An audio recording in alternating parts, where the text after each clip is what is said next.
Chapitre 8, le silence après la tempête.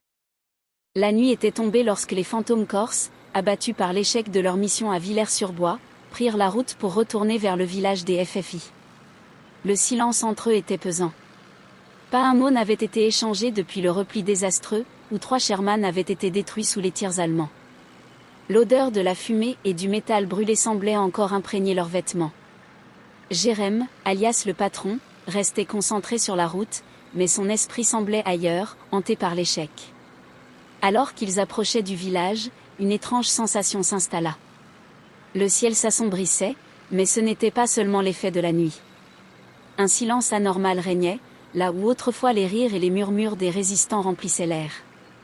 Les maisons apparaissaient enfin dans leur champ de vision, ou plutôt, ce qu'il en restait. Le village détruit. Le village des FFI était en ruine. Des décombres fumants s'étalaient là où, quelques jours auparavant, la vie s'était accrochée avec une résistance farouche. Les nazis avaient frappé. Un bombardement massif avait tout détruit. Il ne restait rien. Pas une âme, pas un murmure, seulement le vent froid qui balayait la poussière et les cendres. Marie, alias l'ange silencieuse, la gorge nouée, fut la première à briser le silence. Ses yeux se remplirent de larmes, mais elle serra les poings, refusant de céder à la panique.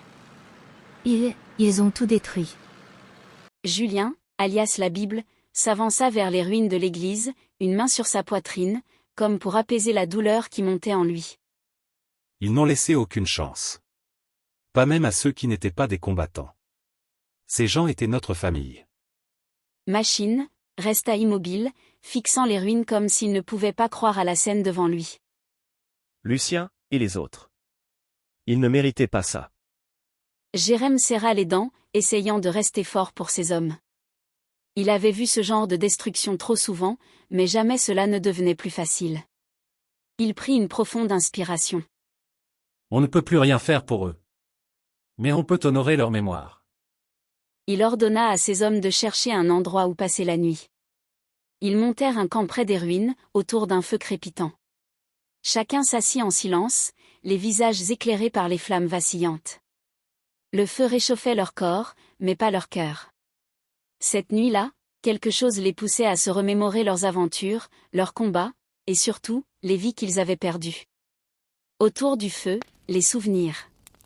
Marie, la première à parler, brisa le silence, la voix tremblante mais déterminée.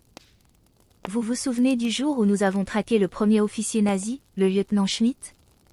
Il pensait que personne ne pourrait l'atteindre, qu'il était intouchable dans son manoir fortifié. Mais il n'avait pas compté sur nous. Machine hocha la tête, se rappelant la mission avec précision. Je m'en souviens bien.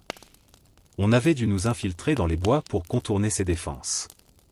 J'avais pris la lunette, et toi, tu chargeais les obus à une vitesse que j'avais jamais vue avant.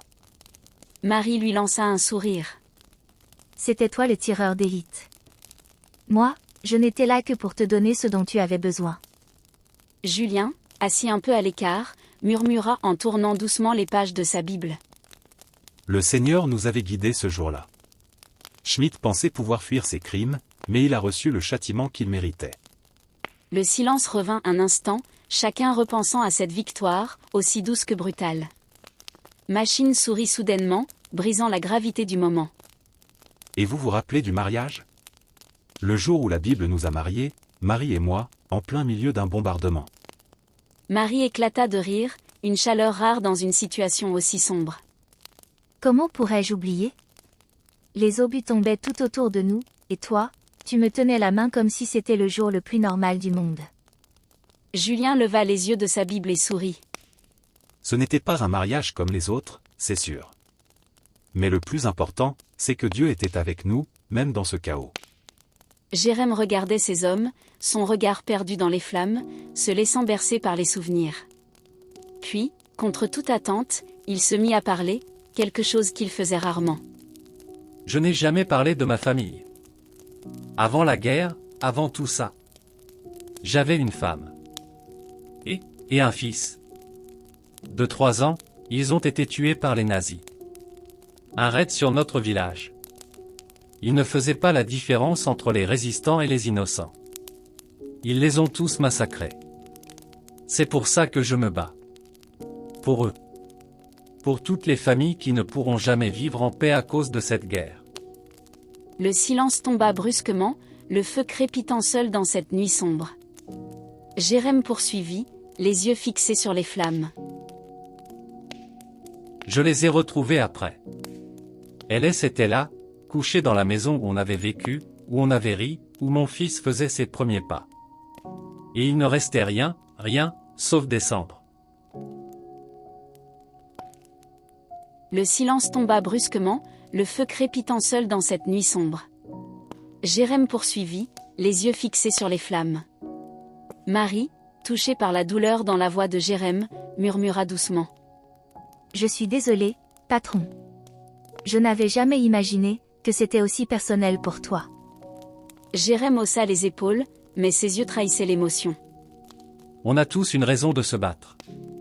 Mais ce soir, je veux me rappeler de ceux qui sont tombés à nos côtés. Lucien, Édouard, et tous les autres.